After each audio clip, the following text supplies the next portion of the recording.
അമൃതേ, ഇത് ചതിയാ, കൊടും ചതി. ഇത് ഞാൻ വെച്ച് പൊറപ്പിക്കില്ല. വാടാ, നമുക്ക് പോവാം.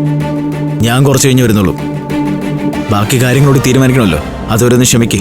വേണ്ട, ഞാൻ ഇറങ്ങുക. ഞാൻ എങ്ങനെയെങ്കിലും പൊയ്ക്കോളാം. ഇനി ഈ കള്ളക്കൂട്ടങ്ങളുടെ ഇടയിൽ നിൽക്കാൻ ഞാനില്ല.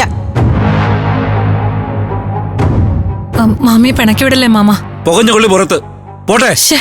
നിങ്ങളെല്ലാരും എന്താ ഇങ്ങനെ? മാമി, മാമി ഞാനൊന്ന് പറഞ്ഞോട്ടെ. നീ ഇനി ഒന്നും പറയണ്ട.